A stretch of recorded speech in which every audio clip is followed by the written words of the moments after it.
ಒಂದ್ಸಲ ಈ ಮೀನಾ ನೋಡ್ರಿ, 2 ವರ್ಷದಿಂದ 500 ಮೀನಾ ಏನೈತಿ ನಮ್ಮ ಬಾವಿ ಒಳಗೆ ಬಿಟ್ಟಿದ್ದೆ ನಾನು. 500 ಮೀನಾ ನಮ್ಮ ಬಾವಿ ಒಳಗೆ ಬಿಟ್ಟಿದ್ದೆ. ಅದ್ರೊಳಗೆ ಉಳಿದಿದ್ದು ಒಂದೇ ಒಂದು ಮೀನು ಉಳಿದಿತ್ತು, ಇನ್ನುಳಿದೆಲ್ಲ ಸತ್ತು ಹೋಗಿದ್ದು. ಇವತ್ತ ಇದು ಏನೈತಿ ಸತ್ತು ಹೋಗೈತಿ.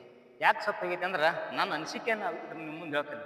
ಮೋಸ್ಟ್ಲಿ ಇದು ಹಾರ್ಟ್ ಅಟ್ಯಾಕ್ ಆಗಿ ಸಿಕ್ಕಿರ್ಬೇಕು. ನಾ ತಂದು ಬಿಟ್ಟಾಗ ಕೇವಲ ಏನೈತಿ 1 ಇಂಚ್ ಏನೈತಿ ಮರಿ ಇತ್ತಿದ್ದು. ಇವತ್ತೇನೈತಿ ಮಿನಿಮಮ್ ಏನೈತಿ 10 kg ಆಕೈತಿ ಅಂತ ಅನ್ಸುತ್ತೆ. 10ರಿಂದ ಹೆಚ್ಚಾಗೈತಿ, ಹೊರತೆ ಕಡಿಮೆ ಆಗೋದಿಲ್ಲ. ಆದ್ರೆ ನಾವು ಇನ್ನಷ್ಟು ದೊಡ್ಡದಾಕೈತಿ ಅಂತ ಸುಮ್ಬಿಟ್ಟಿವು. ಅದಕ್ಕೆ ಬೆಳವಣಿಗೆ ಅದರದ್ದೇ ಆದಂತೆ ಒಂದು ಲಿಮಿಟ್ ಇರ್ತೈತಿ. ಆ ಲಿಮಿಟ್ ಮೀರಿತಿ ಅಂತಂದ್ರೆ ಅದು ತನ್ನಷ್ಟ ತಾನು ಸಾಯ್ತೈತಿ ಅಂತ ನಾ ಅನ್ಕೊಂಡೀನಿ. ಆದ್ರೆ ಎಷ್ಟರ ಮಟ್ಟಿಗೆ ಏನೈತಿ ಸತ್ಯ ಐತಿ ಗೊತ್ತಿಲ್ಲ. ಆದ್ರೆ ಏನೈತಿ ಈ ಮೀನ ಸತ್ತೈತಿ. ಯಾರ ತಿಂತಾರನ್ನ ಕೇಳ್ಬೇಕಂತೇಳಿ ಫೋನ್ ಕರೆ ಮಾಡಿ ಕೇಳಿದೆ ನಾನು. ಆದ್ರೆ ಯಾರು ರೆಸ್ಪಾನ್ಸ್ ಮಾಡಿಲ್ಲ. ಅದಕ್ಕೆ ಇನ್ನು ಹಿಂಗೆ ಏನೈತಿ ಇದನ್ನ ವೇಸ್ಟ್ ಮಾಡೋ ಬದಲಿ ಇದನ್ನೇನು ಮಾಡ್ತೀನಿ ಅಂತಂದ್ರೆ ಗಿಡದ ಬಡ್ಡಿಗೆ ಏನೈತಿ ಹಡ್ಡಿ ಹೋಗೋದು ಬಿಡ್ತೀನಿ.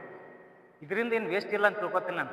ಆದ್ರೆ ಒಂದು ಸಣ್ಣ ಏನಪ್ಪ ಇದು ಅಂತಂದ್ರೆ ಮನ್ಸಿಗೆ ನೋವು ಅಂತಂದ್ರೆ ಇನ್ನಷ್ಟು ದಿವ್ಸ ಇದ್ರೆ ದೊಡ್ಡದಕ್ಕಿತ್ತು ಏನೋ ಅಂತ ಆಸೆಗೆ ಇಟ್ಟಿದ್ದೆ. ಆದ್ರೆ ಎದಕ್ಕೂ ಉಪಯೋಗ ಆಗಲಿಲ್ಲ ಅಂತ, ದುಡ್ಡು ತಂದು ಸಾಕಿದ್ದಕ್ಕೂ ಉಪಯೋಗ ಆಗಲಿಲ್ಲ ಅಂತೇಳಿ ಅಷ್ಟೇ ಹಾಳಾಗಿರ್ತೀನಿ.